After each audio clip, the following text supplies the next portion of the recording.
We'll call the meeting to order at 6:32 p.m.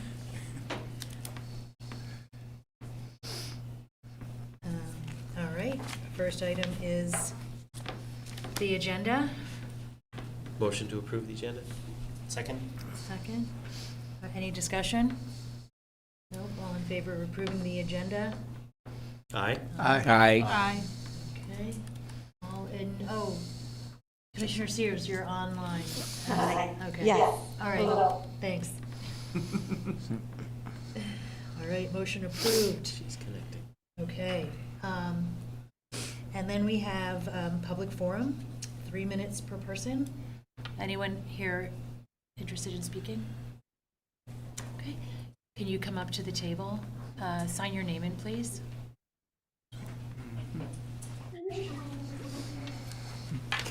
I love it.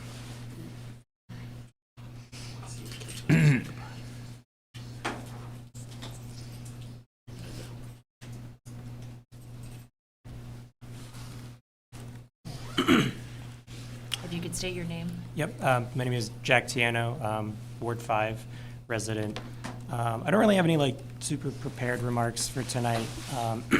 I wanted to briefly speak out in support of like a sub number of one of the things on your agenda package. I think the CCRPC funding approval item or whatever, just about the Main Street connection as one of those items.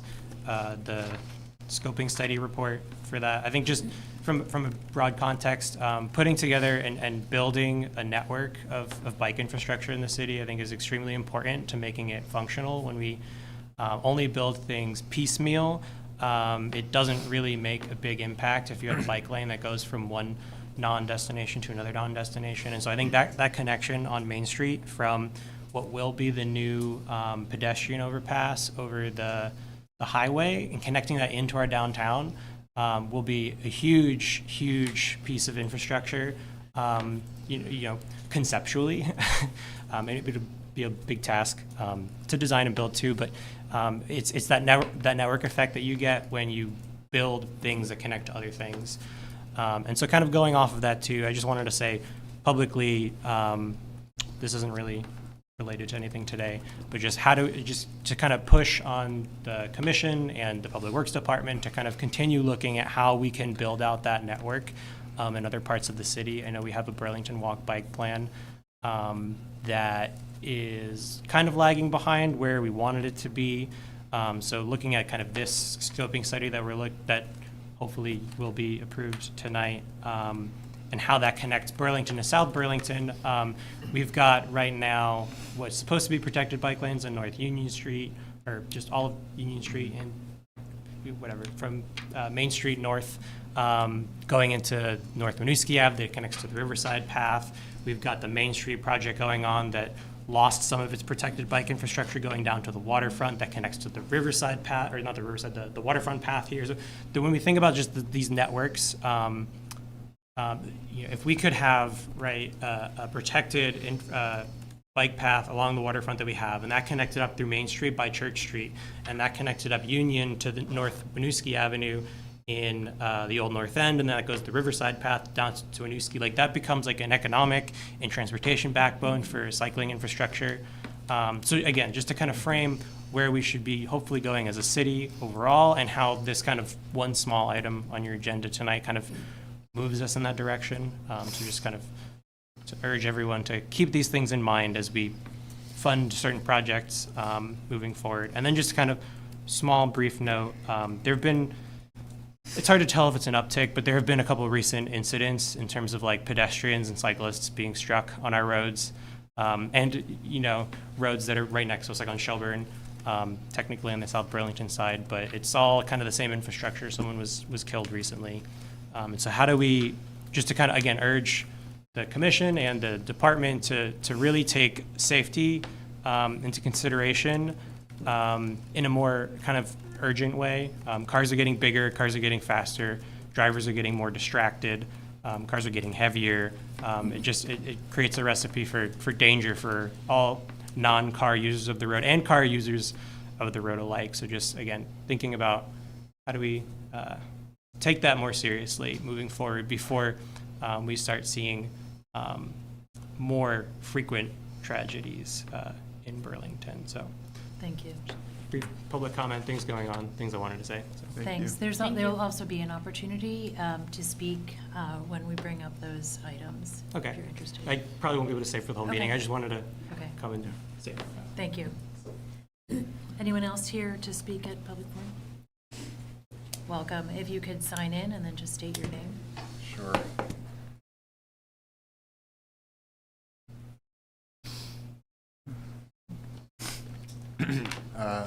My name's Colin Larson. I live in Ward 7.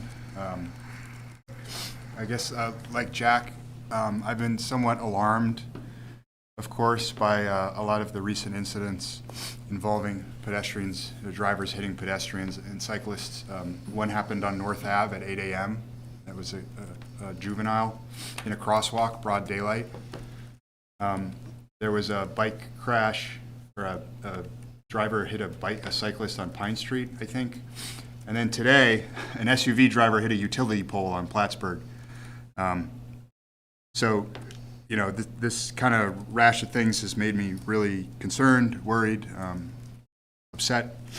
I took a look at our 2017 walk-bike plan again,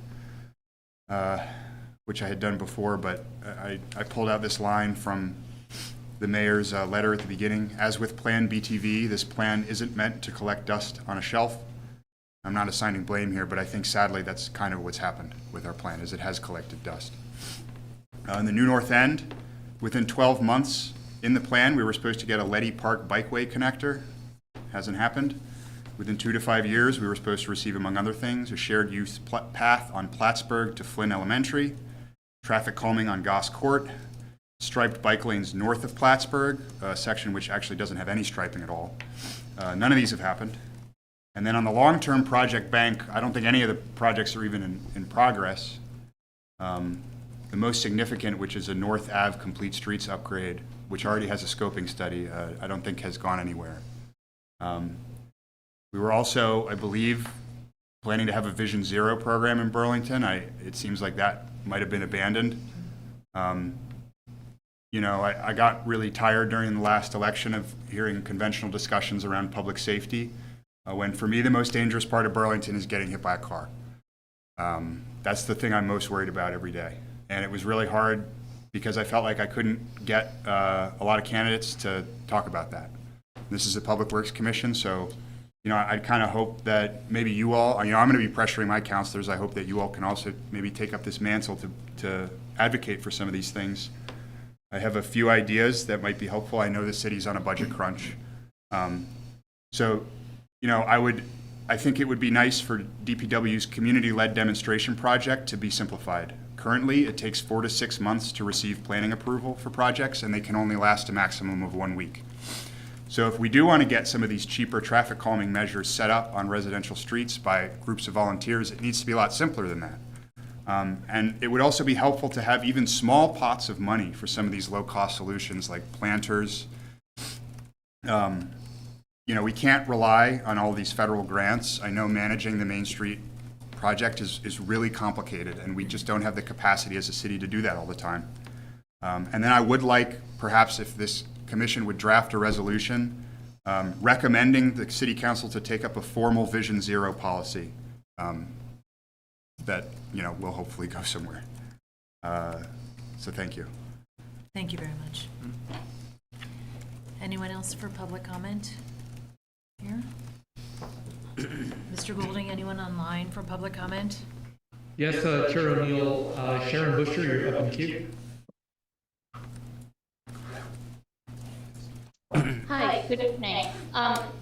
I wanted to speak to you about the residential parking communication that you have at the end of your packet.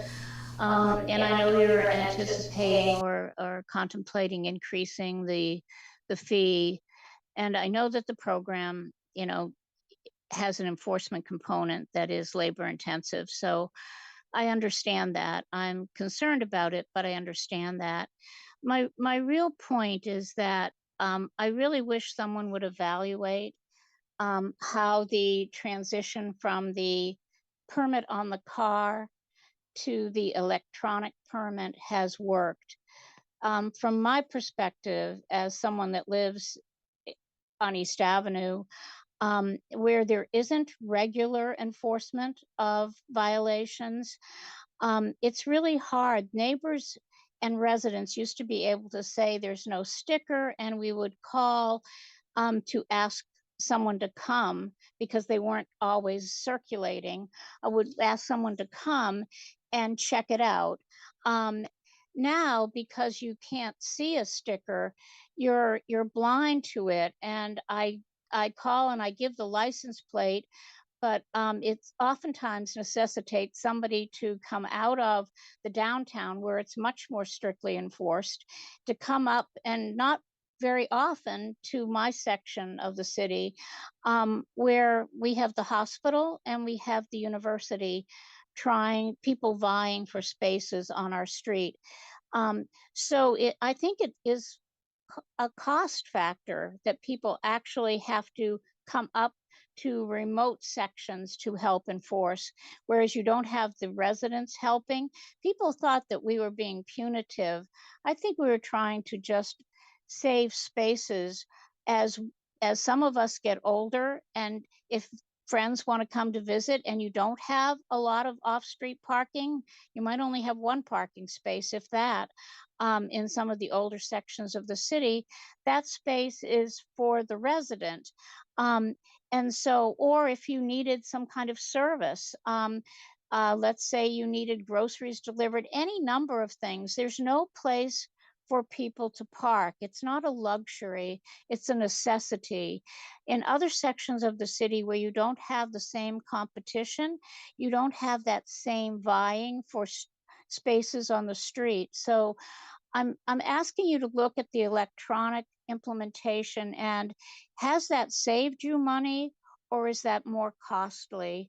And I feel that we as a community can't help enforce some of the regulations we put in place if we can't help be the eyes and the ears for the departments that then actually have to take the action. So I understand the need for increased revenue. I'm not naive to that. So those are my comments. The other thing that I've always tried to grapple with, even when I was on the council, was when we have so many single family homes that are converted into multiple units, and when you give so many permits per unit, when you have 4 permits that can be utilized on a street with one structure, it doesn't take long before there are no spaces to park on the street. And I still question whether or not that should be reduced.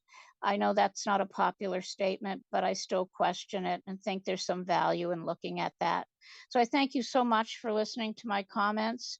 And I'll look and see how you all grapple with this and what's decided. And I understand this is the beginning of public engagement, so I decided I'd seize the moment and be part of your public that wants to engage. And I hope other people do also, so you can hear some well-rounded feedback on this. Thank you. Holding anybody else online?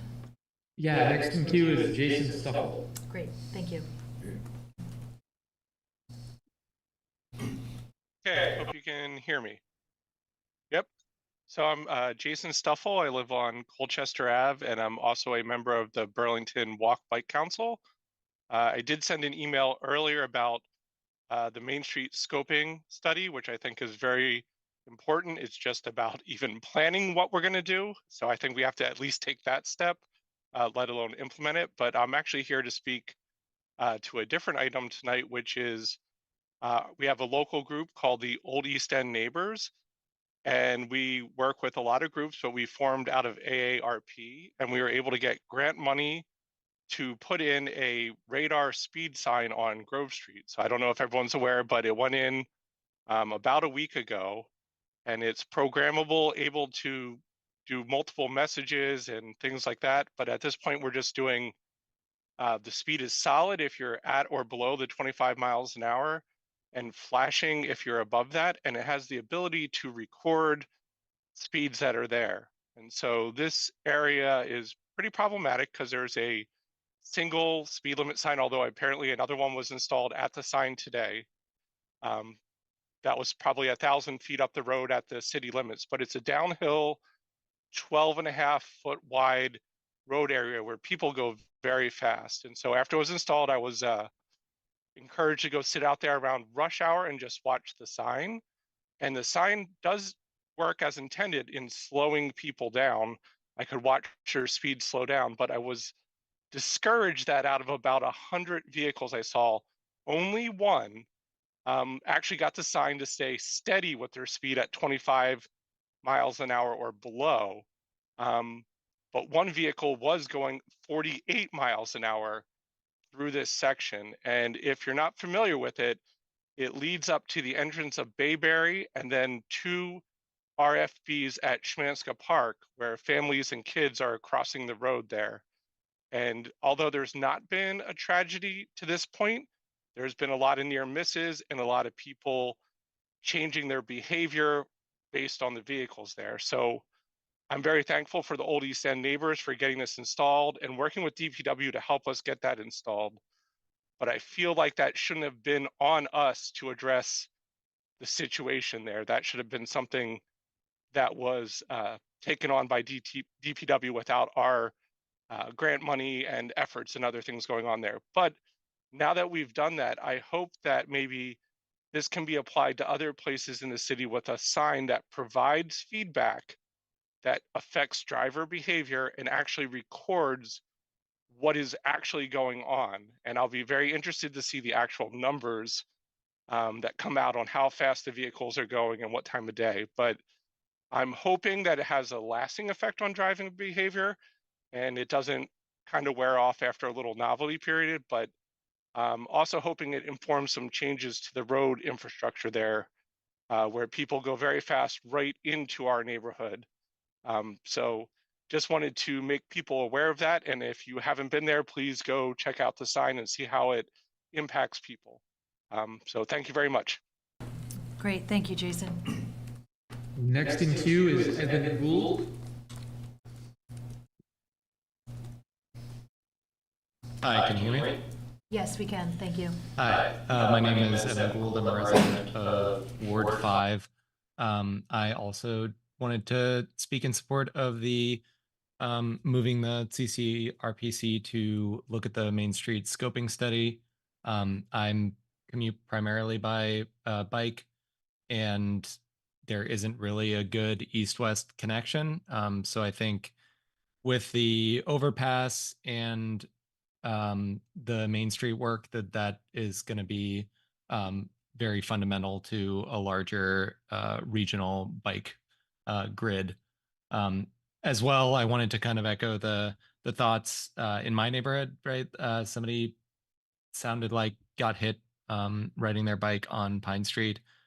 So kind of also echoing, I think our walk bike plan needs to be revisited, and I'd like to see some forward momentum with quick build solutions or things like that explored in the near future. So that's all. Thank you. That's it for public comment. Great, thank you. Okay, and that's it. So we'll go ahead and close public comment. Great. Next up is the consent agenda. I move to adopt the consent agenda in full. Second. Any discussion? No? Vote to approve the consent agenda. All in favor? Aye. Aye. Commissioner Sears, do you vote to approve the?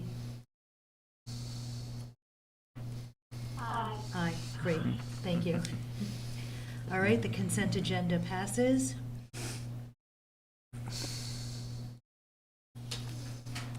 Aye for myself as well, sorry.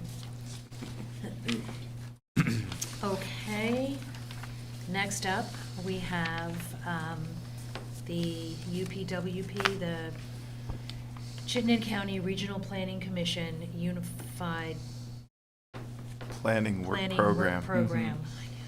It's a mouthful. It is a mouthful. I tried to like not use too many acronyms. Oh, well. And we have Philip Peterson here, if friendly to you, give a brief overview. He's attending remotely. Okay, that would be great.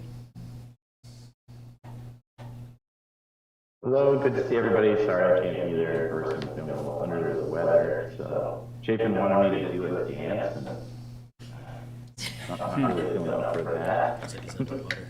I don't think anybody wants to see that anyway. So yes, the UPWP, so we're seeking approval from the Public Works Commission for the proposed projects under the FY25 Unified Planning Work Program. So as most of you probably know, UPWP is vital for implementing regional strategies outlined in the ECOS plan, which kind of outlines all sorts of different efforts around climate change and energy, land use, and active transportation. And then, of course, supporting local planning efforts. It's funded primarily by federal dollars. There is no local match this year for any of our projects. Projects focused on transportation planning. Most of the projects are the usual ones that we request, turning movement requests, traffic counts, the PCI, pavement condition index, the inventory request form. We're on a 3-year cycle where the CCRPC has their interns come in and they inspect 1/3 of our streets. The next year, actually, they do half, and then they do the other half, and then they take a year off. So no street in the city of Burlington is outside of an inspection by 3 years. We do have 2 new projects, which include a South End traffic analysis and Main Street scoping study. As I said, these projects do not require a local cash match. So really the South End, the South End is undergoing some rapid transformation. There's a lot of developments on the horizon, a lot of developments that are happening. Phase 2 of Champlain Parkway is slated for construction starting this summer. And then the South End Innovation District is kind of set to introduce hundreds, possibly thousands of new housing units concurrently. Projects like Shelburne Street Roundabout. So that's kind of that one. Happy to discuss that even a little bit more. And then the Main Street scoping study, we kind of know it was already mentioned in public comment. The study is going to bring together prior plans, current construction projects, and hopefully start working on that Main Street corridor from Winooski Ave to East Ave, and we'll include scoping of East Ave, Spear Street. There's Jug Handle intersection, and is supported by the city of South Burlington.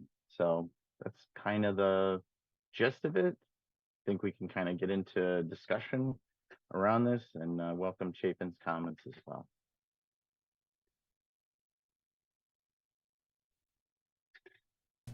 Director Spencer, do you want to add to that? I wanted to just say that 2 things. One is thanks, Philip, for that. For folks who don't know, Philip was recently promoted to Senior Transportation Planner for our department.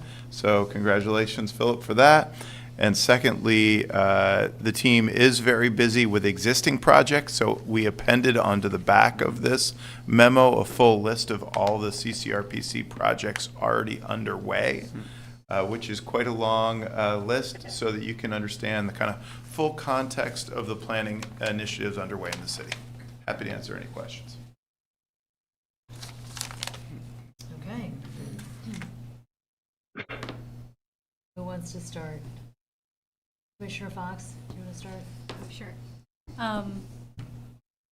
For the members of the public online, I work for Chittenden County Regional Planning Commission, so I have no comment on this item. I'm going to recuse myself. Okay, great, thank you. Commissioner Barr, questions, comments?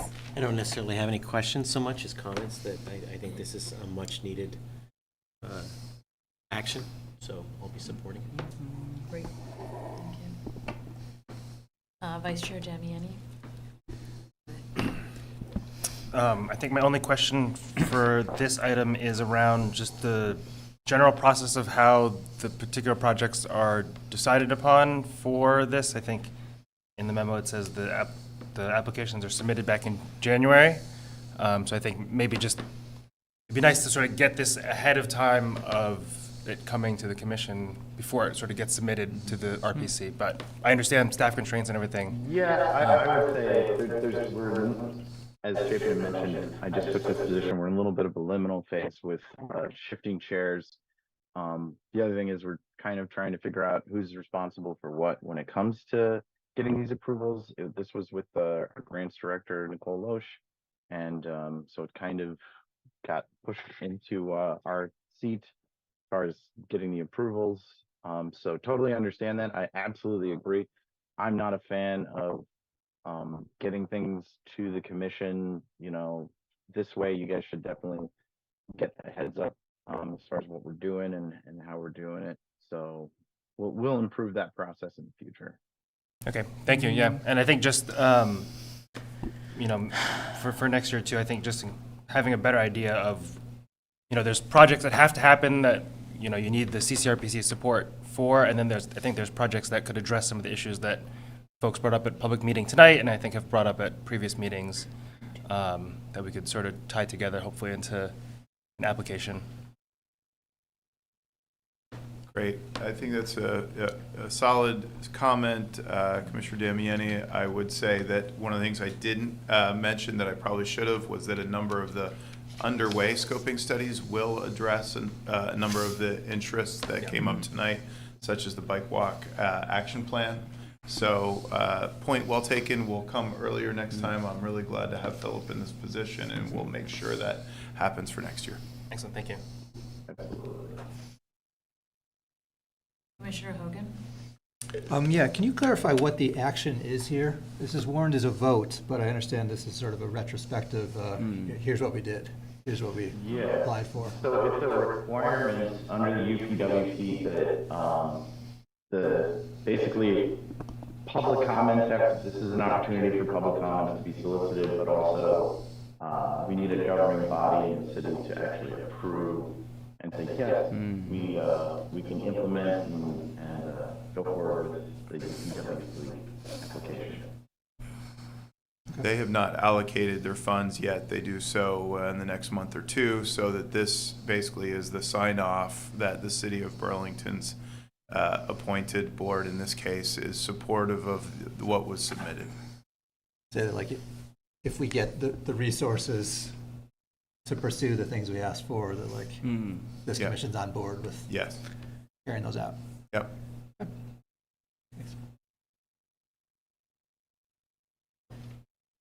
All right. Well, I'm definitely supportive on going forward with all three of these projects on top of the 7 or 8 that are already on the way. Some of those are concerning other neighborhoods in the city, among them the Plan BTV New North End sort of study. So there is certainly a lot of work already underway. For each of the items, I noticed there was a start date assigned for all of them, but it's not immediately clear to me when the end date for these projects are, and whether or not we as a Public Works Commission will have the option to review the findings and have discussion and make recommendations. So at least for these 3 items here, when could we expect to see a draft report and give the opportunity for public feedback perhaps before the funding period is over? Are these generally like shorter 6 to 12 month term studies, or is this going to be a longer term project like we see for the Plan BTV sort of scoping in the New North End that's been going on since 2021? So like for these 3 projects, will the current commission be able to review them? Right. I don't know if we can provide dates at this point. I mean, if we're thinking in like the South End traffic analysis, I mean, that's a traffic modeling effort that we don't even have finished projects for us to model traffic after. We need to get a clearer picture of what it is that we're trying to collect data on even before we can start doing that work. So, year-term project for each of these is what it seems like. I mean, I think that's a fair way of looking at it, Chapin. Yeah, my take is looking at these are not large-scale global corridor studies like Battery Street corridor study or Colchester Ave corridor study. As such, these are more surgical. I would expect, the work on these wouldn't start until July 1, the beginning of the fiscal year. But I would expect by the end of the fiscal year, by June of 2025, that we would be able to come back and provide you an update, if not a final report.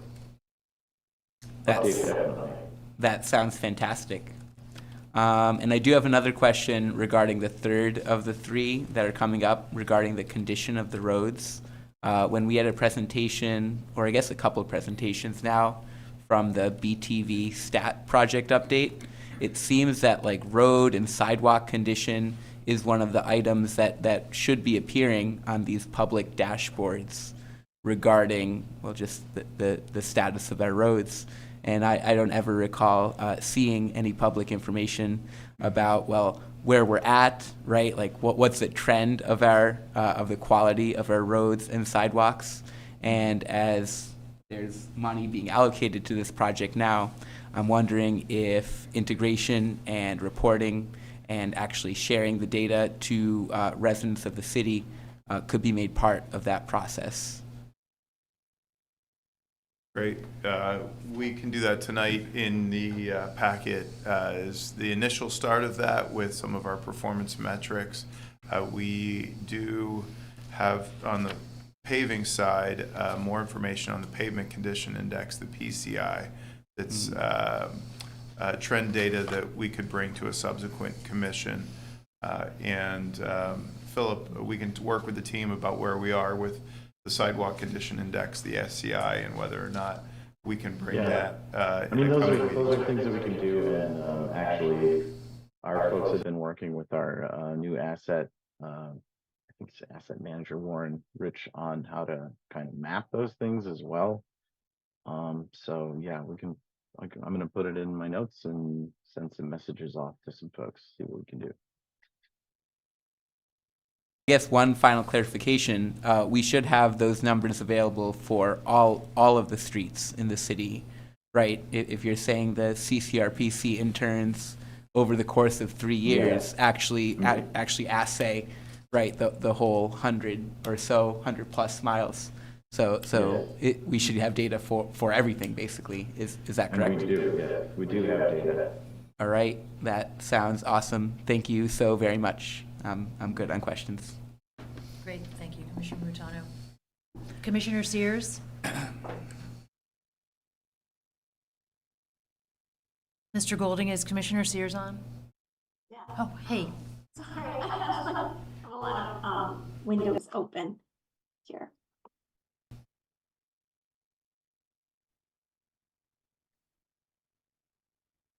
Hi. So this is an application for assistance from CCRPC, from their staff? Okay. In light of some of the public comments, do you think you need another scoping study for Main Street? Like you don't feel ready to move ahead with some infrastructure improvements, working Right. towards some of the that are highlighted in that memo? Mm-hmm. Opportunity, if through a scoping study, is to discuss how we design and implement the designs. There are off-street options, there are on-street options, there are options that may impact private property, and needing to understand how much of private property may need to be acquired to accommodate the connection. Right. Is the idea that some implementation would happen in the near future, medium-term future? There are certainly a number of projects that are kind of further along the Intervale shared use path that has grant funding, Lake Street shared use path that has grant funding, the Queen City Park Road shared use path that has grant funding. All those are in design. This is a scoping phase. This would be conceptual. And then once this conceptual design was completed, then we could move towards the more hard preliminary design and property rights acquisitions to construct. So this one, you know, honestly, scoping is probably going to take a year, and then after that, we could move into the other phases with funding allocated. And that's the intention. Yes, my sense is that unless there's a quick build approach here, which I doubt within curb to curb that there is an easy alignment, that there will likely be a capitally intensive project that it comes out of this scoping study. Okay, thank you. Good luck with your application. Thank you. Anything else, Commissioner Sears? No. No, okay, thank you. Okay, I think, to kind of reiterate, these, getting some of this before, and I know, having been part of UPWPs, we know how the sausage is made, but getting some of that information to the commission beforehand would be Yeah. helpful. And kind of to tie in from Commissioner Sears and what some of the public comments were, that timeline, and you mentioned that this would be the scoping study for Main Street in particular, a capital intensive project once the scoping is finished. Is this, what part of this falls under an V-Trans purview, or is it all city? Philip, this is Route Yeah, 2 so- and Route 7. You want to handle this? Right, so that is a regional connection, so it would be, there are grant opportunities that are very advantageous in those situations. But we'd have to work with South Burlington, City of Burlington would be working together, which we already have started those conversations. So in terms of long-term, when we're getting to like shovel ready, kind of we're actually going to implement and where are we going to find funding and that kind of thing. They're regional projects, and but that's a little further down the road. Okay. And I guess then kind of fitting this into the kind of iterative walk-bike plan, then where is Burlington in its commitment to achieving the goals of really prioritizing all our users, not just vehicles, and working towards creating the safe infrastructure so that folks can move around? And again, the first commentator, and I'm sure I've mentioned this in many versions on either side of this table, about making sure that really we have connected ways, networks to move our pedestrians and cyclists around safely. So how is this scoping going to, is it going to lead to that? Or is it just another, you're skiing on the bunny hill and then all of a sudden you're dumped into the I sure hope not. Okay. I don't like that. I don't want another plan, scoping study to sit on the shelf. We got to get somewhere and make things happen. So yeah, I would prefer not to, Chapin. When I first took this job in 2013, Burlington was no longer getting any more CCRPC grants because there were 3 grants that were not moving and that were 5, 6, 7 years old. That has completely changed at this point. We have $500 million in projects that are either construction or in the design phase right now. That said, we have 2 huge gaps that I think this commission could help us with.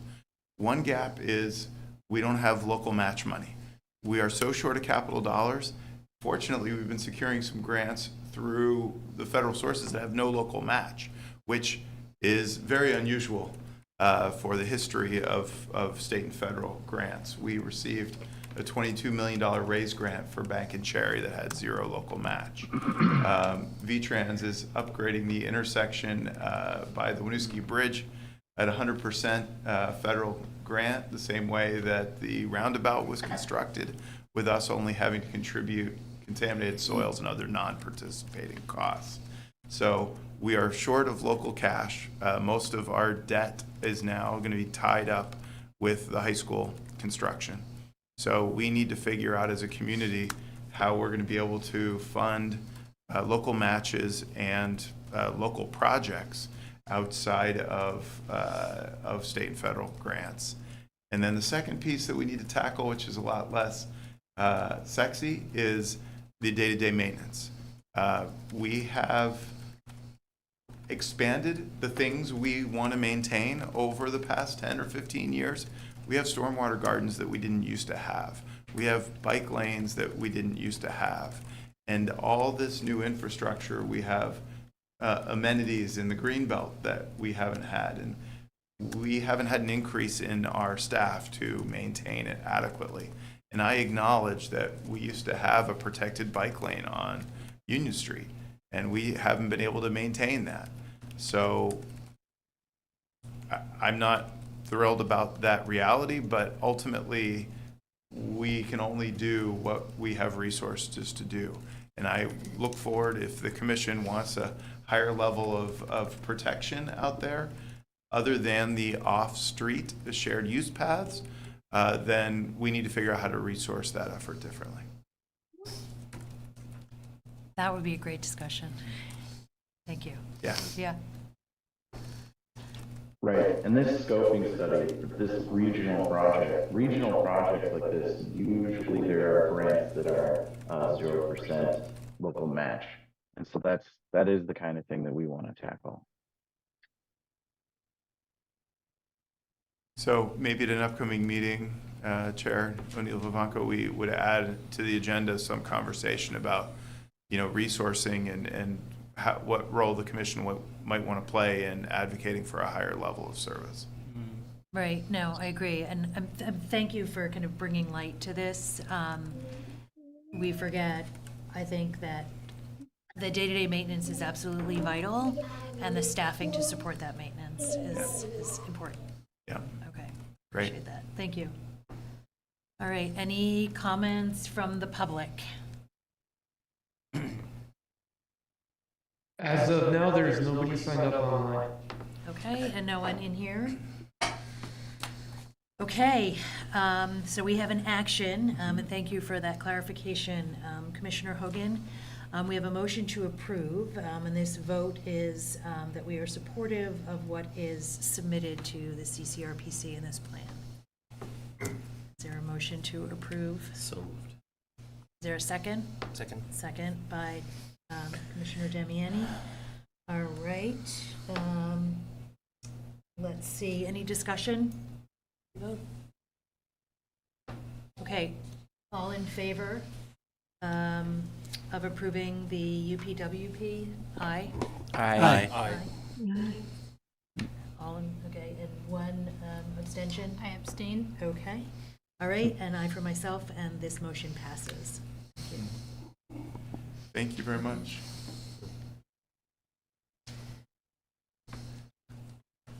Yeah. All right, next up is the cleanup, which I read through that stuff. It was great. Really did. All right, is there a presentation? Oh. I mean, there's a bit of a presentation. We can just discuss it. So this has been a kind of a long-term project, with Appendix C, with the regulations to enhance accuracy, eliminate some of the redundancy, improve readability. And we've been working with our attorney's office, our new attorney, Eric Ramakrishnan, and he's awesome. He is very helpful. He gets things done very quickly, and he feels like this is an important thing to do. So it's traffic control light locations, stop sign locations, some one-way streets, no parking areas, parking time limits. So each recommendation was looked at, and kind of we were addressing specific discrepancies. A lot of them Eric would have called administrative changes. But what we decided to do is just to present everything to the commission anyways, just to seek, that final approval and to clean it up. And so that's pretty much, there's the presentation. Just cleaning up Appendix C. So we may need to do it again. Any comments or questions from the commission? Anyone have? I'm sure Commissioner Hogan has some burning questions. This is right up your alley. No. It's a good read. Yeah. Only Commissioner Overby were here. I think there's a misplaced modifier and perhaps a comma out of place. Commissioner Mutano, oh, sorry. Should I make the motion to approve? No, just wondering if you have any comments. Oh, no. questions? Any other DPW employees that we need to thank for making these changes and actually making sure that they match the conditions on the road? I mean, our traffic team, you know, those guys in the back, Scott and Alan and Trevor and Steve and, you know, the whole team, Colby, and, you know, the team, Jackie and Mark, you know, we have a lot of discussions around these things. We're not on an island. So those are the folks that have to deal with it on a day-to-day basis. Of course, our intern, Kelly DiCarlo, who unfortunately is moving on. She's a mechanical engineering major and she got an internship at Global Foundries, gonna go make microchips. Come on, you gotta stay with us, please. But she did a lot of that work and then Norm Baldwin, of course, too, you know, city engineer. All right, thank you, everybody. No further comments. Thank you, everybody. Any? Nope. No. Okay, I don't know. I have a question. So, I don't know why I got hung up on the University Place one, but I did, and I guess I'm just curious, like, why you pick one, like, phrasing of the regulation over the other. You know, the one refers to, you know, being the loading zone space, and the other one talks about parking spaces on either side of the driveway. So I'm just curious, like, why one supersedes the other, or makes more sense. I don't know. I just got hung up on it. I'm sorry. No, that's totally fine. Where's the? Do you have what number is Commissioner Fox? Okay. 7-259. 7-2. Yeah, 7 Yeah. The refers to parking in University Place. Right. Right, because those are not like the same. They're not saying the same thing, but it's referring to the same place. Right. One's in front of the chapel, one's Yeah. theater. Oh. Maybe I just didn't read closely enough. Yeah, well, it's not because it's not a no parking area. Yeah, one is food truck and one is visitor. Yeah. So it's saying it's a no parking area. We're removing that because it's not. So we have. Okay. It's actually not supposed to be visitor parking. It's food truck. Okay. Parking, Got it. But our parking services folks are very, very lenient. So they only tow cars when the vendors actually show up to the service. So. Okay. Thank you. I'm sorry. Yeah, Thanks no, for the no, clarification. no. Okay, that's it. Okay. Nothing? Commissioner Sears? It's very detailed. Mm-hmm. Yeah, I thank you so much for that. I have no Takes a comments. village. It's a detailed group. Yeah, There's two people sitting in the back, Mark and Jackie as well. I'm sure that they're there. So they are. Is there still more to do? I mean, this was comprehensive. It looked like a good sweep. And then there might be. We have a spreadsheet that tracks a lot of these. I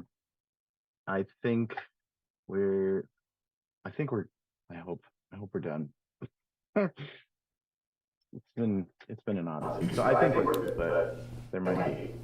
all right. No, I appreciate this kind of thorough sweep, and then when we need to sweep again, we will. Thank you.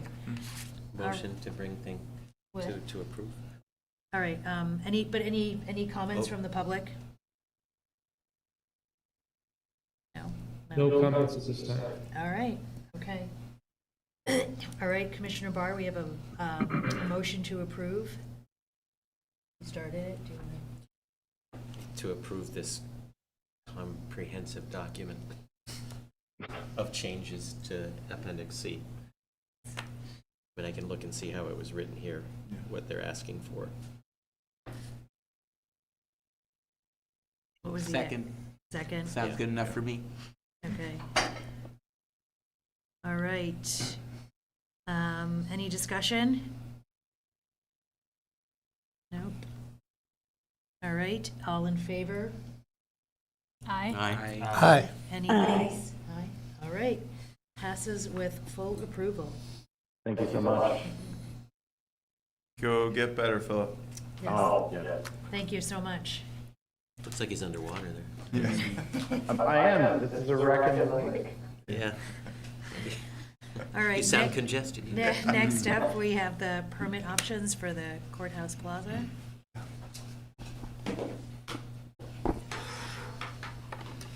That's a big cup of coffee. It's probably water. I drink a lot. I had no idea what a Stanley mug was until I asked Jackie.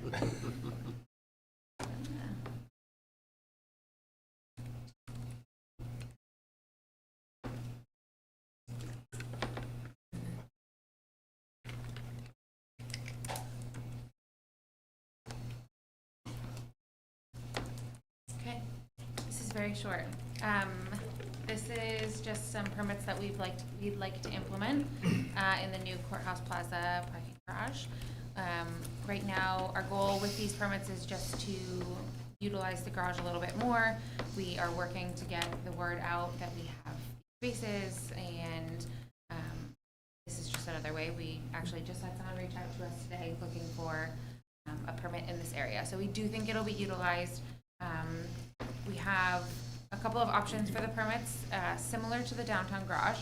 $84 for a 5-day Monday through Friday, $100 for a 7-day, because this garage is enforceable on Sundays. So that $100 does cover Sunday as well.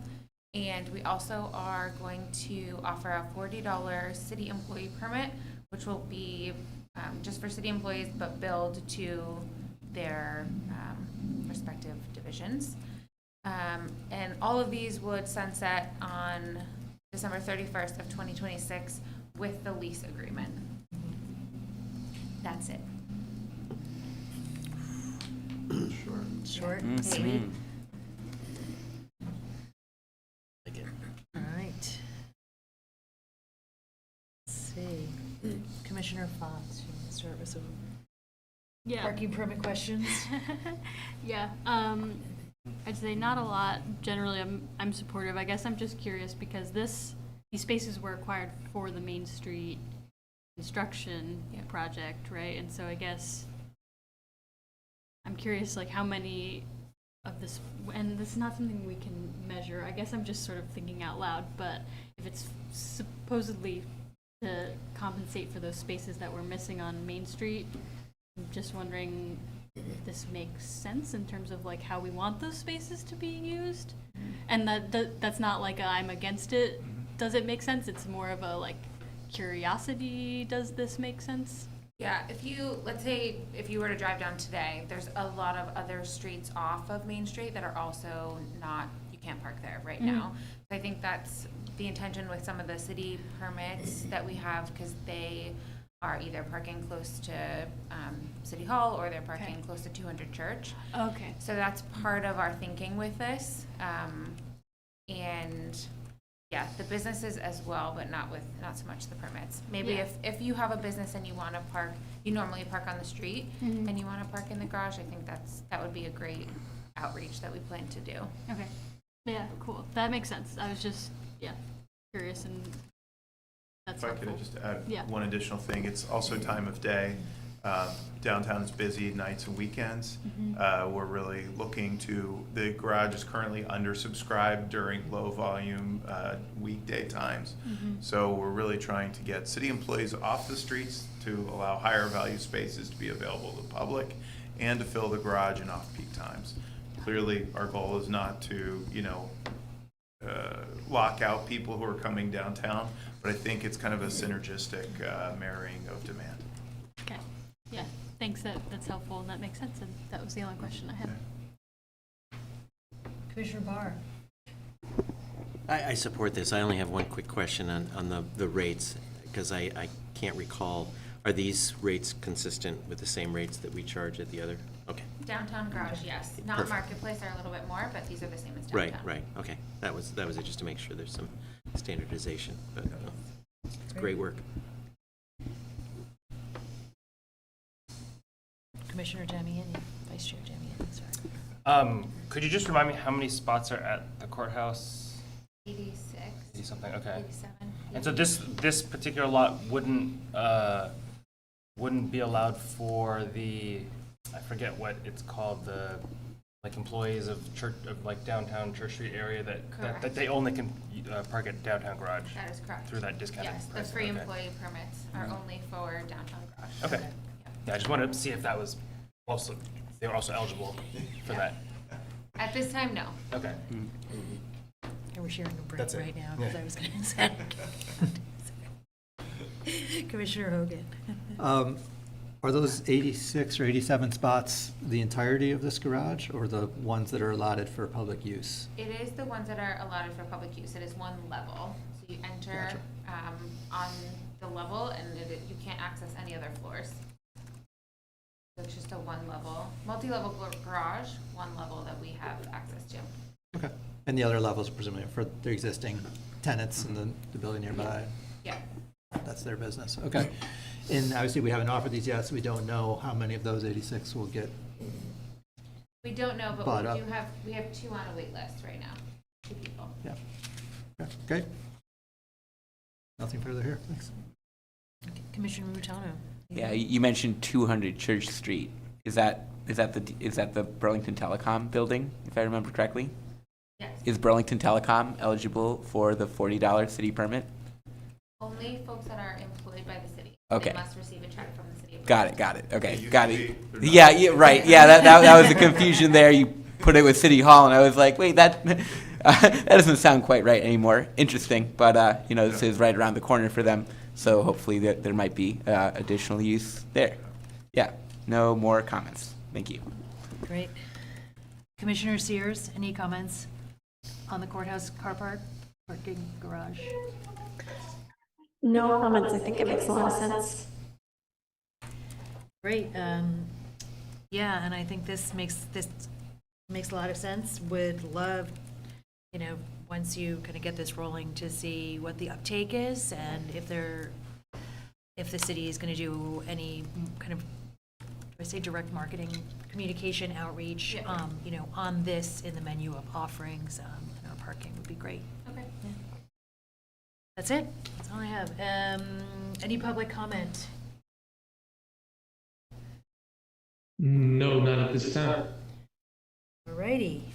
Let's see. We have a motion to approve. Motion to approve staff's recommendation for parking rates. All right. Second? Second. Okay. First and second. Any discussion? Nope. All right. Let's vote. All in favor? Aye. Aye. Anyone against? Aye. Okay. Full approval. Thank you. We'll close that. And now we'll move on to residential parking permits.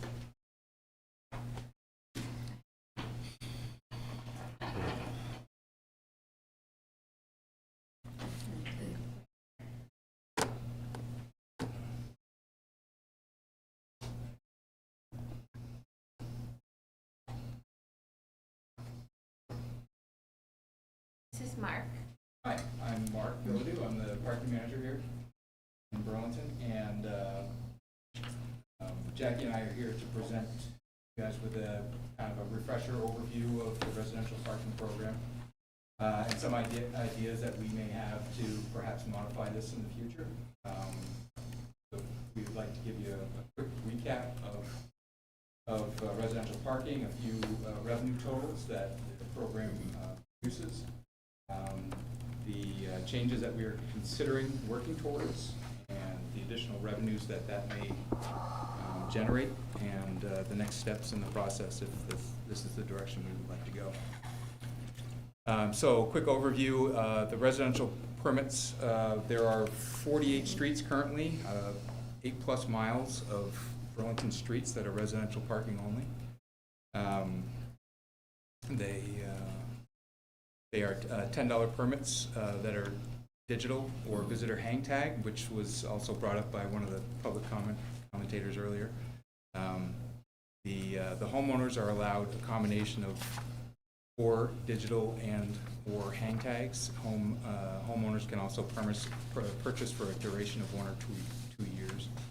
Renters are allowed a combination of 3 digital and or hang tags, and they must renew their permits every year.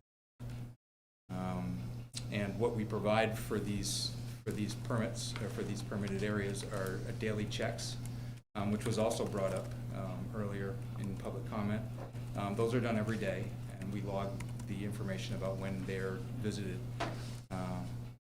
And we check those vehicles for either an input in our system or a hang tag as a visitor.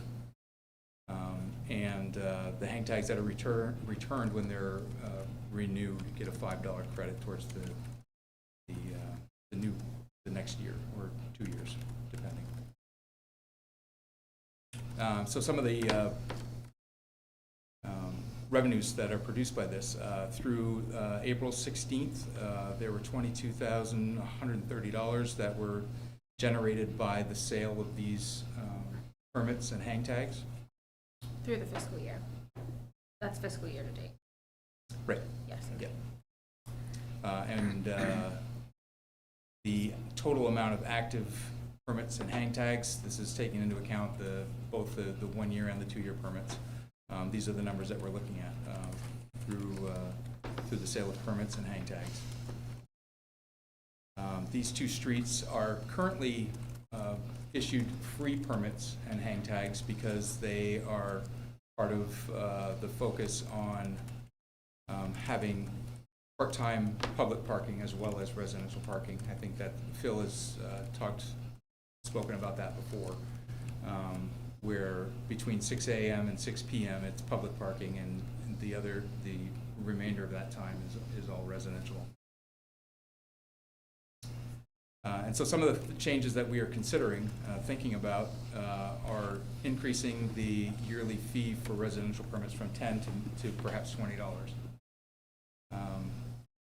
The streets that we just looked at that were the free issues, we would want to include perhaps in the fee structure, but at a discounted rate of perhaps half the price of a regular full-time residential only permit. It would include all the fee structure for all future residential streets that participate in the program. And we would maintain the $5 credit for the returned visitor hang tag. And we would maintain the ability for homeowners to pay for 2 years when renewing at no discount. Another thing that's been brought up, I believe in this venue previously, is perhaps the changeover from street specific residential parking to zone residential parking, and none of these things, or that difference wouldn't change anything that we're talking about today. It wouldn't make any difference in any of the numbers or any of the revenues that we're talking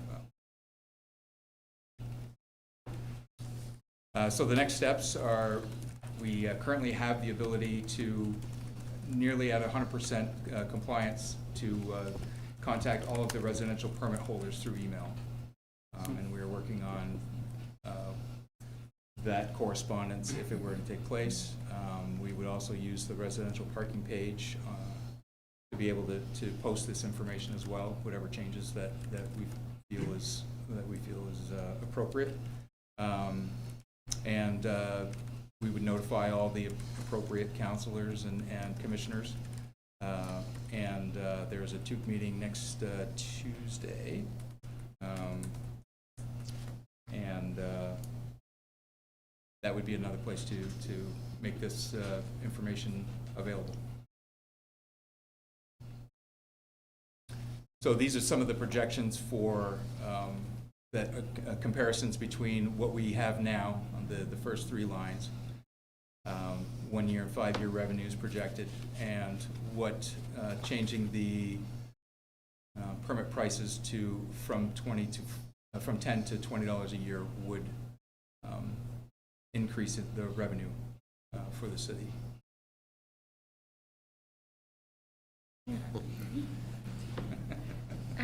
So we are currently going on is the user fee study.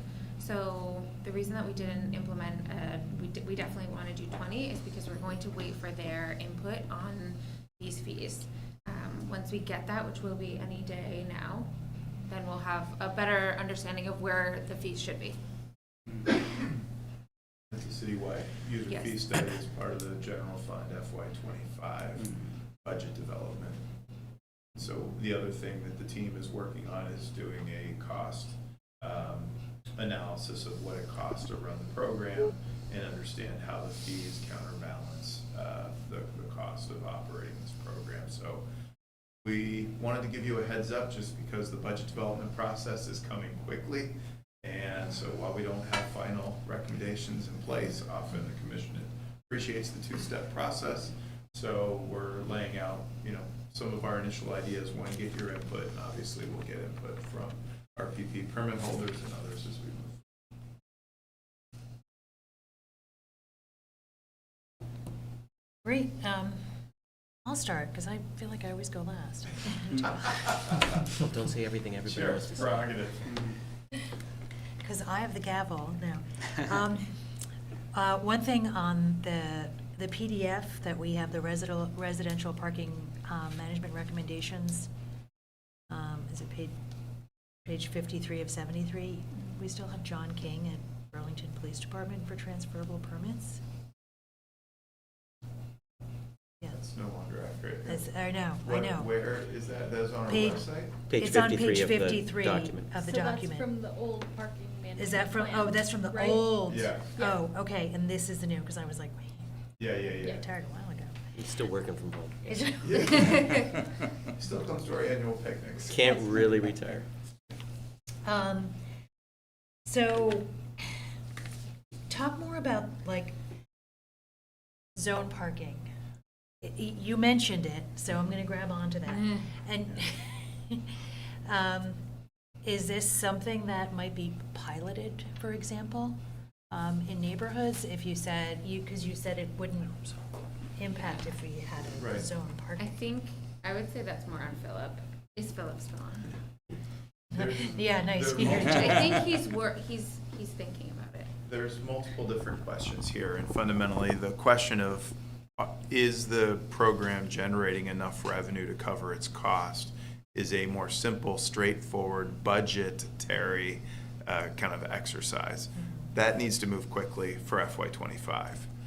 Appreciate the chair's kind of comment about policy. Do you really? Staff has, frankly, we were interested in advancing zone by zone RPP during the development of the plan originally, but got a lot of pushback from residents, as I think Commissioner Barr recalls. And so I guess my request, we are happy to revisit that policy decision, but probably want to bifurcate it from the decision on fees, get that ready for FY25, and then we can have a more substantive conversation about the policy of zone RPP. All right, so maybe another, that maybe a simpler question or simpler response. So when you said that people, homeowners have access to, or they can purchase 4 digital tags, it says and hang tags? It would be a total of 4. Total of 4, so and or, okay. Right, yeah. And so renters 3. Do you have a sense of how many homeowners and rentals purchase their full 4 or their full 3? Well, no, let's talk homeowners first, the full 4, and how many actually use them. Wondering, this is my kind of parenthetical question here, say you really use 2 on a regular basis, is there an option to say, oh my gosh, it's the holidays, Cousin Myrtle's coming in, Grandma's coming in, can we still have, we've only purchased 2, but can we buy 2 temporary ones? Is that? So you can only purchase, as a homeowner, you can purchase 2 digital and 2 hang tags. You can't do 3 and 1 or 4 and 0. So it has to be 2 and 2. We do offer temporary permits. So so they are hang tags, we just use paper ones. Okay. So you can purchase those, but if you only have 2, you can come in and buy, so let's say you have 2 digital ones, so they're linked to your license plate. Right. You can come in and buy the other 2 at the holidays or something. So you could come in and purchase those other 2. We don't have any data on how many per household. Anecdotally, I would say that I don't think I've ever seen 4 sold to a homeowner. Generally speaking, the homeowners have access to the full driveway, where renters are usually sharing driveway, and they don't have the ability to park in them because the situation of them blocking each other in is one that creates situations where they're not going to use the driveway like a homeowner can. Right. And so when I'm selling those, generally speaking, the homeowner will say, I only need a couple because I can put 2 cars in my driveway. Right, okay. So I've never sold more than 3. Okay. But I would say for rentals, probably 100% Get are all 3. Yes. That's what I was gonna ask about. Yes. And so the renters then, and I forget if it's per unit? It's per unit, yes. So regardless of how many bedrooms in the unit? Correct. So you could have a 2-bedroom or a 1-bedroom, and you have access to the 3 tags, and then you get them and then you sell them? Or is it, yeah, okay, We do not distinguish number of bedrooms. okay. Might that be Yeah. causing congestion on, Yeah. is there an elephant in the room? No, I can share that from when Fletcher Place used to issue 70 Yeah. permits for 18 spaces, because the ordinance at the time indicated that every unit was authorized 4. Okay. And so that's why the RPP came into play, and to try and reduce it. And it could or should be reduced more, but at this point, you can't delineate between bedrooms yet. Yeah. That would be doable, probably. It would be doable. Tricky, but doable. Or even number of people on the lease, something like that. Right, we That do would- require a hard copy of the lease. we but do. And that way in they order- couldn't sell it to the freshman that's going to UVM that doesn't have a parking space on campus. Yeah, we haven't figured Technically. out how to do that yet. Okay. All right, well. Any ideas we're open to. We love parking. We love talking about the public right-of-way. It's so emotional. No, that's all I have. All right, we're done. No. Let's see, Commissioner Sears, you want to tackle residential parking?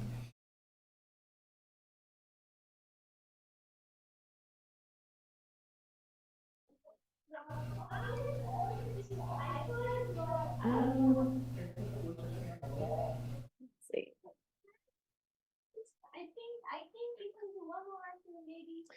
I think it makes sense to bring the prices in alignment, as we're raising other parking fees. My primary question you've already addressed, which was, does the program pay for itself?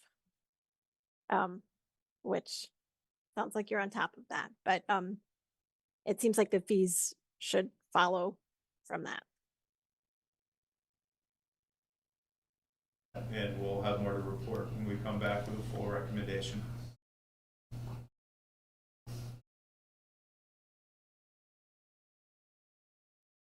Sorry. Yes, we will, we are doing that analysis, and we'll come back with our recommendation with justification that it does appropriately cover the cost of the program. Great. Anything else? Okay. Commissioner Fox? Okay, so I know that the $20 is preliminary. There's gonna be the impact study, but like off the cuff gut, it feels too low. It doesn't like I don't know. I get that we don't want to overburden our residents, but I don't know, we're facing a budget crisis. Space is really valuable in Burlington, and so it feels like our public parking should be or not, like our parking, regardless of who it is for, should be priced appropriately. Let's see. I guess, yeah, the question I had is like, what is the $20 like based on? And I get that we're at 10, and so we're maybe like thinking 20, sort of like between the $0 and $100, which other cities have, but like 20 is pretty low on that spectrum. So yeah, curious on that. It's definitely a good thought. We're open. I think we're waiting to hear from the fee study, okay, just to see. But I think we tossed out a couple of other numbers too. So we're very open. Okay. I think the higher we raise it, the more trouble we'll have with public input on that. Absolutely. Yeah, and I get that, and I know there's not like a simple way to do this, but I don't think like one blanket price for this kind of permit makes sense. Like, I don't know, like I'm just thinking about Summit Street, which is residential parking, and how many people actually buy residential permits on Summit Street versus, I can't think of a really high capacity residential street, but like that are full, and is there a way to, make the prices variable based on use? Like, I don't know, because 20 feels too low, but I also like don't want to outprice people who, live in lower income neighborhoods, don't make as much, and have to park on the street because they, like I want to be cognizant of that. So yeah, anyway. I came across this when I was looking into or researching all this, something from the 2016 memo that Phil submitted around the creation of this. The statement was, with this said, there were public comments seeking to make sure that the fee did not unduly impact low-income households, so we have brought forward a very modest recommendation of $10 per permit per year. Right. So at the time, in 2016, it was felt like 10 was very, very modest, and so I feel like it goes along with what you're saying, that we're really modest still. we're and with great intent, but we are at the lower end of the scale. Yeah. Okay. So I look forward to hearing what the final recommendation is. Commissioner Barr. Yes, thank you. I guess I would have to say that the original RPP, and I was a part of that process. I can't remember how many committees I served on with it, and it came forward, and being in parking as part of my profession and my previous job, I was really pushing to have the cost be more for those permits, because you have to have skin in the game, if you will. If value added, if it's super cheap, then do you use it? Do you share it? Do you let other people use it? I think that the original plan, and you can look way back. I can't even remember what year that was, Chapin. God, it's 2015, 14, 13. The first permit, I think, might have been $20. The second permit was $30. And so it was adding onto it with an intent to try and say, do you really need 4 permits? Because it's going to cost you this much more. If you make each one 10, then they're going to buy all 10. And if you have a unit with renters with 3 people, of course they're going to each pay 10.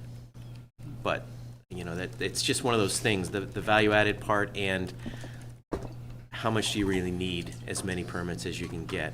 Because there are some people that do need it. There's some people that actually have the need. Maybe there's folks that can't get around very easily. They're not mobile, so they have to have cars. That's one of those things that you have to do. But and speaking to the residential zone parking, I'm also very much in favor of that, because some streets just don't have the capacity.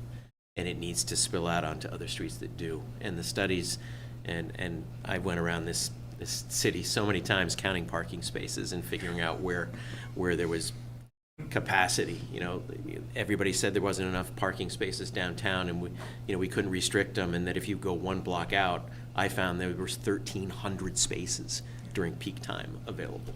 And I know things have changed now, but the same thing goes for parking on residential streets. My street currently isn't a residential permit because it's primarily tenant parking. It's not so much single family or homeowners anymore. But when they took the parking off of Colchester Avenue, there was no parking, and so we needed to try and look at a zone, because should Chase Street be the one that takes the full burden? Should Barrett Street? Should any of the other ones? So zone parking, I think, is something that needs to be in the toolkit. It may not be used in everywhere, and it's not going to fit every single application, but in some places, it's the better choice, I think. So that's what I have. I support this. I know you're going to get a lot of people that say, oh, this is horrible. I can't believe you're doing this to me. But it always happens that way. Yeah. All right. I yield my time. Commissioner Mujano.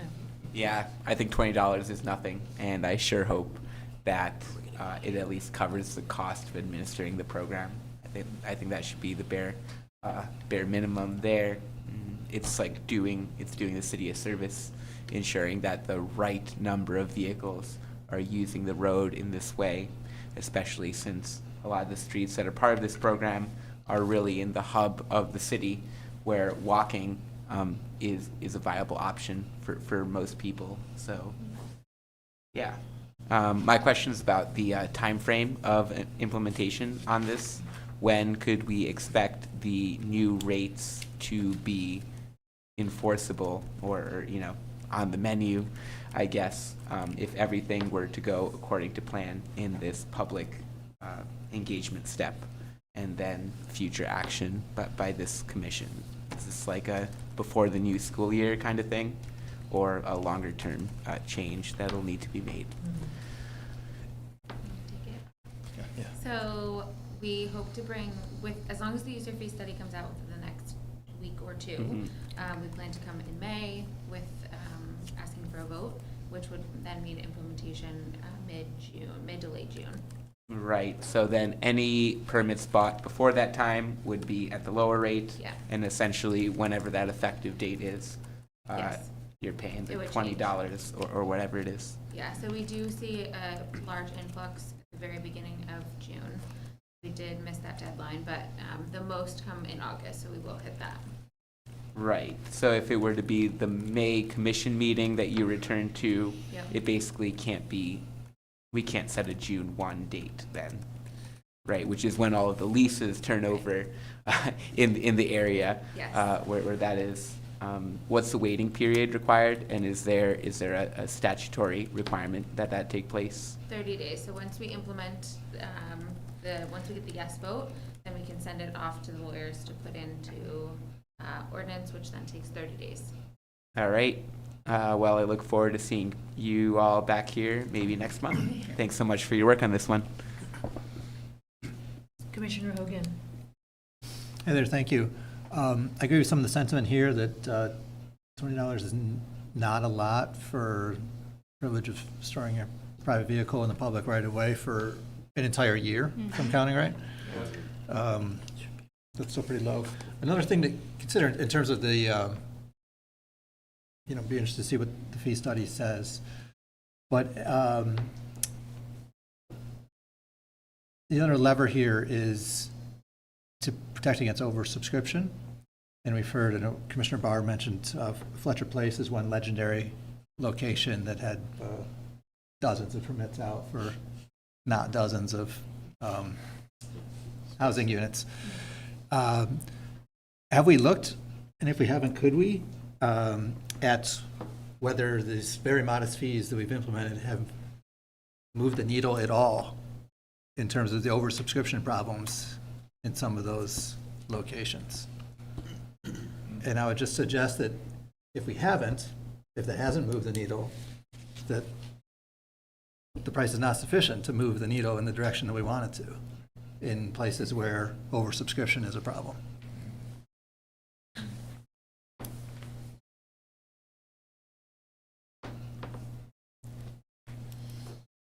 Take a look at that. You know, that's the other part of the conversation to me is like, what do we think is fair? Like it being like a very minor increase to reduce the screaming, right? But in terms of the objectives that a fee could help further, let's look at that. If $10 has helped at all for some of those measures over the $0 that it used to be. That's all I've got. That's a good one. Vice Chair Damiani. Yeah, I too also agree with a lot of the sentiment that everyone else has already mentioned. Just in terms of the outreach, I don't know what resources we have available to us to get stuff out, particularly to landlords, essentially. If there's any other targeted information that can be sent to landlords to give to their renters, I think that should be included in the outreach as well. That's it. Okay. All right, wait, one more. I think because I'm just used to having last. I think, you know, again, thinking of, you know, some of our low and moderate income residents and just being, I do think $20 is super, super low.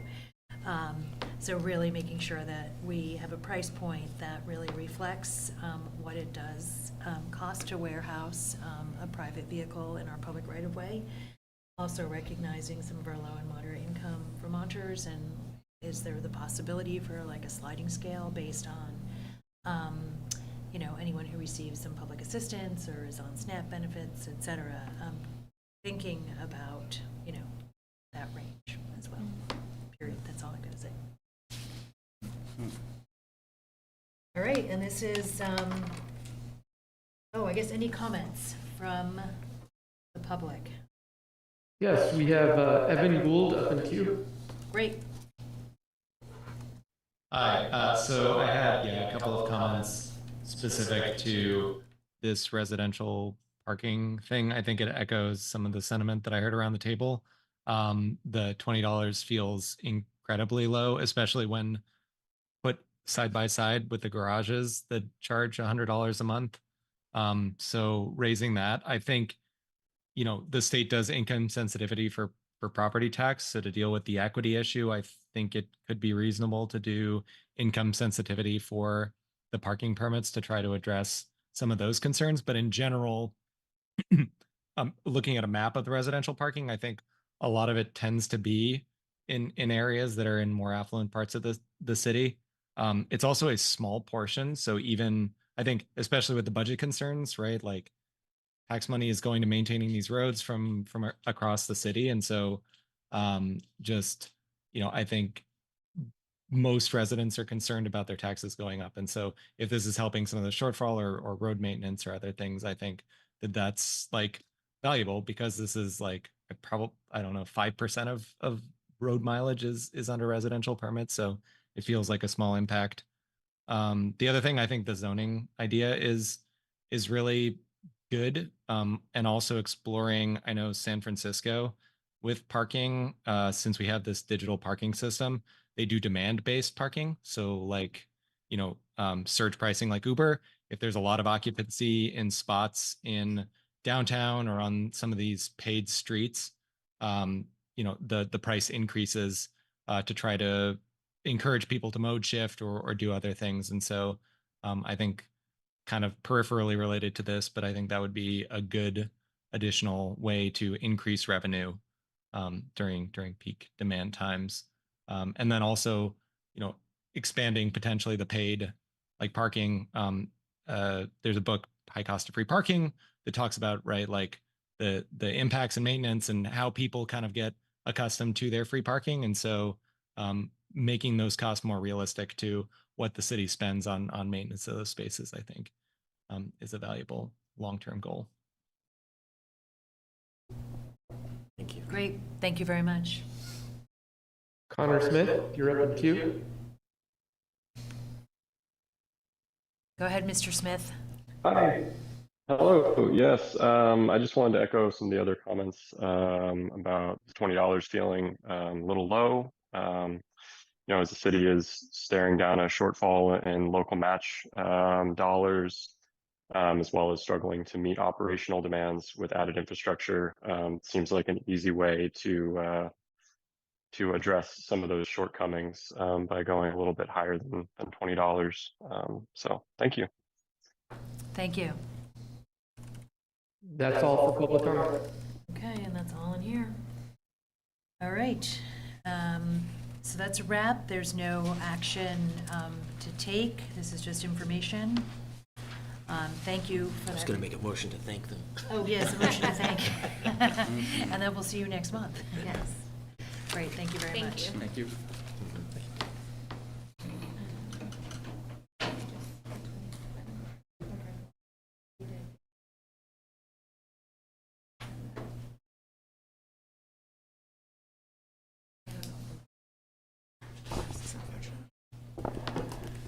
All right. All right. We ready for director's report? We are ready for director's report. Director. Thank you very much. So let's see. In the director's report, was very pleased with how our Eclipse preparations and execution went.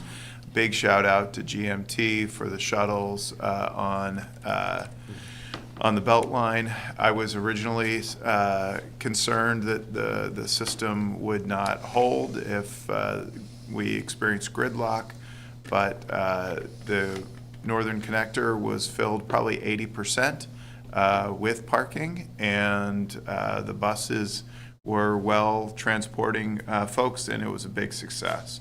As you saw in the memo, we did secure more than $27,000 of parking revenues in the garages. We are still doing additional calculations from, we had special event parking on the top floor of the garage that brought in additional funds, and a number of obviously stronger on-street performance as well. So more to come on that. But thank you to everybody involved. The team in the garages was amazing and worked a long day to manage that. It was a very good day. I'm excited, a little known project, but a very important one is the Rock Point Bridge replacement. Most people would be surprised to know that Burlington's responsible for a bridge on basically private property crossing over the old railroad bed, but the rail line legal agreement with the property owner for the purpose of putting the rail line through basically agreed to maintain that structure. And when the city took over the rights to use that line as a bike path, also took over the responsibilities along that corridor. So it is up to us to maintain that access for Rock Point, and the bridge replacement is underway. It's nearly $1 million project, should be done by the end of this year. It will have some intermittent closures of the bike path, and we'll be communicating with the public about that. The construction season is restarted. Obviously, we're noticing some traffic impacts, especially in the south end and the downtown. We are trying to be as proactive as possible with the notices, and if there are questions or concerns, let me know. The TUC meeting on Tuesday, we will be discussing whether or not to keep the city loop fare free. GMT and the city have decided that the College Street Shuttle, the Route 11, will stay fare free in Burlington in FY25. But the question now is, what do we do with the city loop? And so that will be discussed Tuesday. I last month had pledged that I personally would check my service line for my water service at my home, and that has been done. But I would take the opportunity to encourage the rest of the public to do the same, so that we can make sure there are no lead service lines in the city of Burlington. And then lastly, I was pleased to finally get to, right before the meeting, a status update on our FY24 goals and objectives. And we have put that online for the public, and I have provided printed copies to the commissioners. This is our effort to outline, I think, a very strong record of success this year on many, many projects and initiatives. And I want to just thank staff for their hard work and continued performance. Our hope is that this can be a helpful document for you all as you review the performance of my position and the city engineer as part of your review next month. So happy to answer any questions tonight about that, or to be available over the coming month to either add supplemental information or answer any questions. Thanks so much. Great. Any questions? Comments? Did you find any lead in your pipes? I'm just- No. Okay. I didn't either. Anything? But it was good. Commissioner Sears, any comments, questions, concerns about the director report?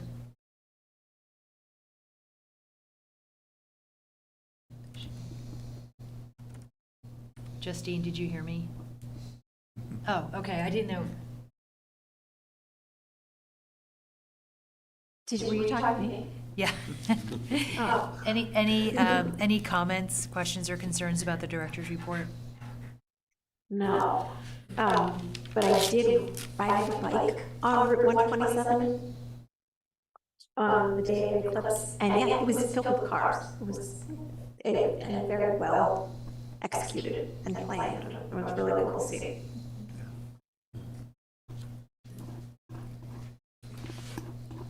All right, great. How about we head to commissioner comments, items, whatever. Commissioner Mutano, you want to start? No comments at this time. Thank you, everybody. All right. Commissioner Hogan. Bears to say I still IOU on the service line check, but I was just relieved to see I could find it relatively easily, find the information on the Public Works website. Thank you, yes. Just scroll down, appears to be able to get this done electronically, even if your postcard is In the recycling bin. I would say in light of public comments tonight and, some other themes in recent meetings, I know we've got a lot, a lot in the queue for the mega projects that are multi-years and dozens or hundreds of millions of dollars that, I would invite us to pursue some of the quick wins along the way as well, to sort of get a mix of, quick wins, can sort of get enthusiasm up. Right. If there are, or to the extent that there are, low cost, low barrier improvements that could be made to improve the safety at select spots around town. I mean, some things come to mind, sort of daylighting intersections around, if there's, low visibility spots. I believe we still have some rubber curb segments in the collecting dust in the warehouse that could be dusted off and laid down somewhere, when it was sort of give a little more space, or reprotecting some of Union or North Ave or wherever else. I know obviously it takes staff attention to do these things, even when the capital cost is not great. But I think that's going to be a recurring theme here, as so much attention is going into the huge multi-year projects. Yeah. No easy answers there, but something to keep thinking about how we can toss out some little wins along the way. And lastly, reminder that commission applications for this and others are due May 15th, I believe. Go ahead and get your applications in, people. That's all. Vice Chair Damiani. Just two quick comments. One was just a reminder, it was included in the meeting packet, but clean sweep across the city is coming up in a couple weeks. So I just wanted to make sure to highlight that information. And then also just wanted to give a huge kudos to the city for the eclipse. I got to sit in this room a couple days before the eclipse happened with other city departments as part of my day job, and just hearing all the planning and effort that went into all the city departments and other partners, I think was really great to see. And correct me if I'm wrong, Chapin, there was a camera crew potentially putting together a documentary of the process for planning for the eclipse. So I'd be really curious to see that when that comes out. Me too. I haven't heard any follow-up, but we can check up on that. Who is it? I don't remember who was the camera crew, but they were in here filming, and they've been at other meetings filming. Okay, because one of Louise's former students is now talking about it. It could have been them. That's it. Okay, good. Yeah, great job. I was down at Oakledge, so pleased to just bike home and pass a string of cars and then cut across Shelburne Road and go uphill, and yeah. So well done. You know, shout out to Parks and Rec, because John Adams Collins was down at Oakledge. It was just well done, and it was so wonderful to have this kind of fantastic emotional experience. And before this, I was like, eclipse, whatever. Once I was there, I was like, holy cow, I get it, I'm traveling next time, wherever it goes. So really well done. Folks came in from out of town and just spoke about, like, you know, the website and information and clarity on where to go and park your car and walk. So kudos, like GMT did really well done. So thanks to your team. I'm sure it was a long couple weeks leading up to it, but hopefully everyone was able to at least jump outside. Indeed. Two things. One is thank you to whomever in streets filled. There were some holes on Summit Street where I bike every day, and on the right side, there are these like really kind of crappy little speed bumps that had kind of some brick overlay. It's kind of closer to Maple, and it's right at the point where I like fully have to go like almost into the middle of the street, and it's been chunked out, but now it's filled. Oh, it is filled. It is filled. Okay, I don't need to create a work order. You don't. You do not All need to right. create a work order. It's great. And just, I haven't ridden up College in a while, but just, I will, and I'll report back to see if we need a work order on that. Again, thinking about those uphills when we're doing all these constructions on, you know, just that east-west connection, and College Street is notorious for, like, the bike lane being like Mars. There's a bridge. I was at Ethan Edlin Homestead, and there's a bridge over 127 that's not on this map. It's the bridge that goes to nowhere. It's probably a V-Trans. Goes to somebody's backyard. Yeah. But what's up with that? Will it ever be connected, decommissioned? There are just a lot of new Americans, a lot of folks without vehicles who could utilize that if it was structurally sound, but I don't think it is. Do you know?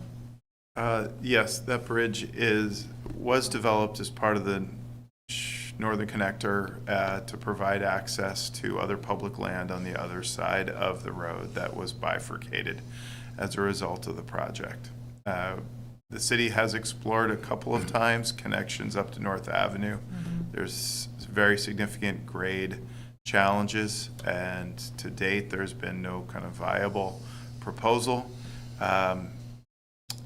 There are stakeholders who are worried that the bridge is needing to be inspected. We do periodically inspect it, and you know, it is unfortunate that that bridge was constructed and then not connected.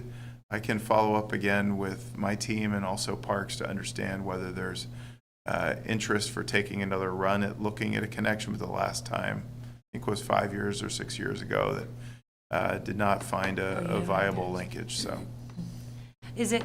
But it's a city, not a V-Trans thing, even though 127 is V-Trans, like, Um, just wondering if the we could punt that city, down. the city's finance and maintenance agreement with V-Trans, we are responsible for the paving, and we repaved the road 5-6 years ago. I believe we're responsible for the structures as well, but we'd have to review the finance and maintenance agreement for a definitive answer. Okay. It'd be great to hear about any connection or decommissioning of that, if it's Yeah. not, before, get ahead of a problem, if we can. That's all.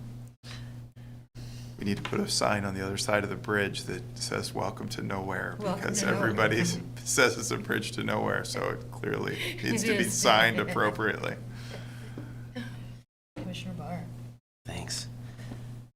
Just anecdotal, is there any way you can cut the bridge out and then put it at the Rock Point place across the back? Save us $1 million? Just crane it in there? Crane it in there like you Yeah. would maybe a caboose, I don't know. You used the 4-letter word "just," didn't you?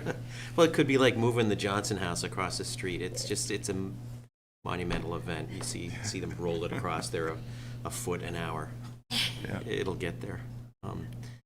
So I agree with Commissioner Hogan's, let's go for the low-hanging fruit so we can get some things accomplished.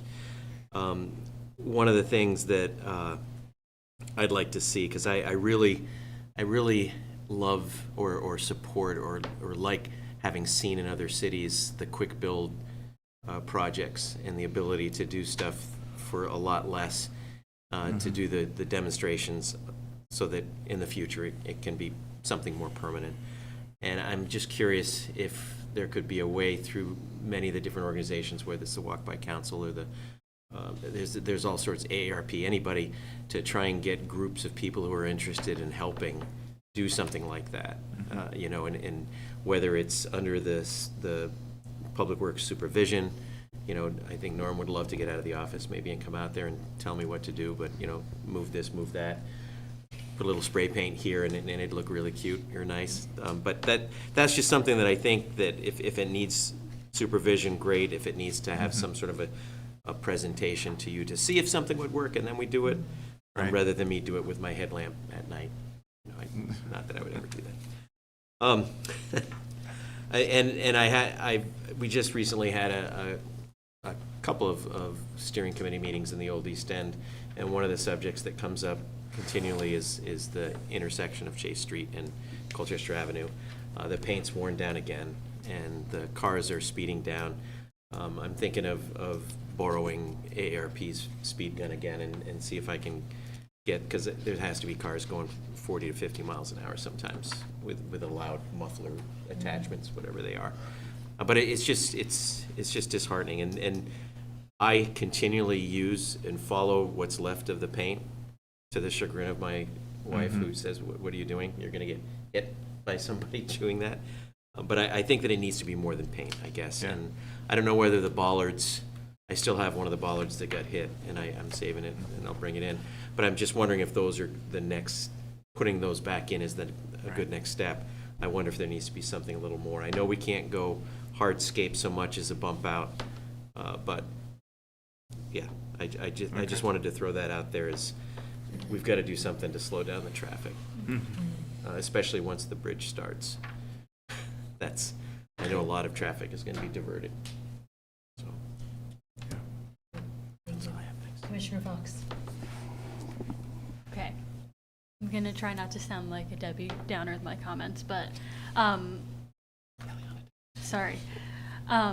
So, on the eclipse, I want to echo that it was fantastic. It was so well organized, in fact, that there was no traffic at 8:30 a.m. on Monday morning. So my bike commute was amazing. I made it in record time. But guess what? So did all the people driving because there was no traffic. And I just want to highlight that speaks to how dangerous our roads are, right? Like if they're empty, people, they drive really, really fast. And so I want to come back to what some of the public comment that we heard tonight. I'm really grateful that members of the public came forward to speak to what happened on North Ave last week. Because I just feel like it's really, really unacceptable. You know, I flagged that crosswalks on the southern end of North Ave feel dangerous before, and just to be more specific about that, it's a straight line. People zone out when they're driving. We just need better traffic calming. Yeah, there's no reason why a child should be hit by a car in a crosswalk in broad daylight. So yeah, just to reiterate, straight line, people zone out, despite it being increasingly residential. So yeah, just to put a finer point on that. And what I want to add to make this maybe less doom and gloom, I recognize and that the city is working to address these corridors that we feel are really dangerous, right? Like, we're working on Main Street, like with the scoping study. I think in this the UPWP item included the Plan BTV New North End, which we know that's not a street study specifically, but that's a neighborhood study, right? And so, yes, the quick build is really important in the interim, but maybe relaying to the public that, you know, recognizing that the city knows that these are, you know, problem areas, and that they've been identified, starting to study them, just so that's not like, just so members of the public understand that it's like, this didn't just happen in a vacuum, right? Like, we know our streets these parts are maybe unsafe, and we're trying to understand them better and come to the best solution, and that may take some time, you know. So yeah, I think that's the point I wanted to make, and that is all. Great, thank you. Thank you for reminding us about the student who was hit on North Avenue. Commissioner Sears, any comments? Commissioner Sears, any comments? Sorry. Hi. No, I agree. It's always, I'm grateful to the folks who came in to make the public comments. And yeah, I guess it's, I heard what you said, Chapin, that I guess you're just kind of in maintenance mode. So you're not really you don't feel like you're in a spot to take on additional work. I guess I'm curious when that happens, how those priorities are set, what's the role of the commission in doing that? Because I guess I look at this commission and I think that a lot of us are here because we want it to feel different when we move around this city. And then the agenda comes each month and we spend most of the time talking about parking spaces here or there. And maybe that's just the purview of the commission. That's the end of the story. But if there is a broader conversation to be had, I'm sure a lot of these commissioners would like to be a part of it.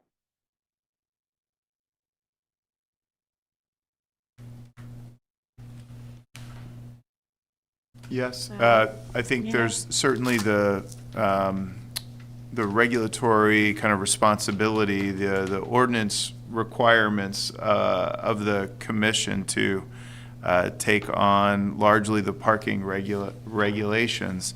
But the commission certainly has the role of the bully pulpit should the commission have an agenda, policy, financial or otherwise, to advance. And you know, certainly staff is ready and eager to work with the commission if there are gaps in the network, as we've talked about today with maintenance funding. We certainly, you know, we do more than maintenance, absolutely. We have all sorts of capital projects and bold initiatives, but there is clearly more interest in a higher level of service in some areas of our purview that we need to figure out how to finance ourselves or resource ourselves differently to make that happen.